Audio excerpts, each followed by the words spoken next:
So let's focus now on that marginal cost. So first, let's figure out how to calculate it. So here's the table again, but this time I'm adding one more column, which is the marginal cost. And the way I'm calculating that is, let's call that marginal cost as MC.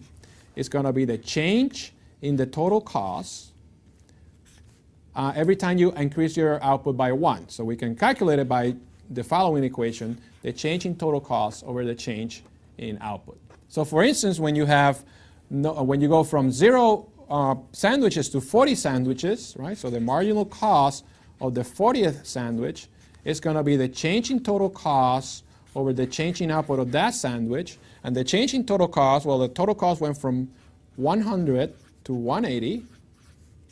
And the change in sandwiches was from 0 to 40. So when you calculate that, you actually get the marginal cost of the 40th worker, or the 40th sandwich, which was $2.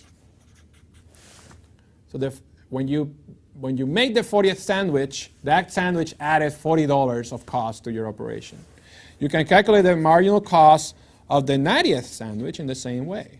It will be the change in total cost of that sandwich over the change in output, and that's going to be, well, the change in total, the cost went from 180 to 260 minus 180, and the output went from 40 to 90, 90 minus 40, so that's going to be 80 divided by 50. And again, that's going to be equal to marginal cost of 160, so the marginal cost went down. So the second worker, when you hire the second worker decreased the cost of operation. Now, I think you could suspect why is that. It's because the second worker, the first worker, you pay them $80, but they increase output by 40. But the second worker, you pay them the same money, $80, but they brought 50 units of output. So the second worker is a much better deal to you than the first worker because the second worker increased productivity by more. And since you're paying them the same, your cost per unit, your change in costs are going down. Your cost of operation are going down. Now, the third worker is a whole different story. The third worker increased output to 120. So what is the cost of making that 120th sandwich? Again, it will be the change in total cost over the change in output. And now your output went up from 340, from 260, I'm sorry, your cost. And your output went up from 90 to 120. So again, this is 80. Again, you are always paying, you're increasing output by one worker and you're paying all the workers $80, so your change in cost is always $80. And then the increase in output was 30, so now with the third worker, the cost of the 120th units was actually $2.67. So now your costs are increasing at an increasing rate. So we can see this very easily.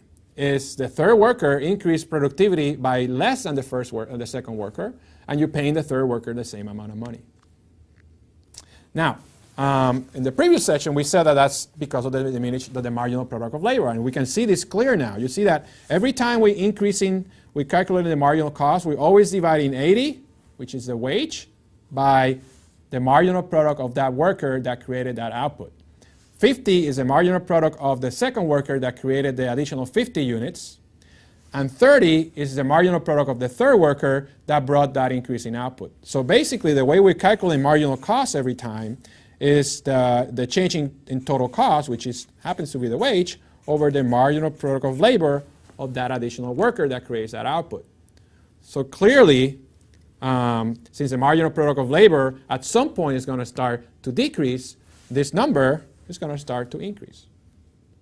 So this is a mathematical proof of what we know by intuition, which is the reason why your costs of operation eventually start to increase at an increasing rate and get really high really rapidly. It's because you're paying the workers the same, but each additional worker is bringing less because there's too many cooks in the kitchen. This is a problem. Mike knows this. And this is, I don't know if you heard this already, but at some point in the interview with him, he actually tells you that at some point you have to stop hiring cooks. It doesn't make sense. Even though hiring more cooks will increase the number of sandwiches, since he has to pay them some money, it doesn't make any economic sense for him to continue to hire cooks. Okay, so we have one more thing left on this lesson, and that is to take all this cost measure, divide them by output to get a per unit cost, and then see how all these costs look in a diagram in what we call the cost curves. So that's what we're going to do next.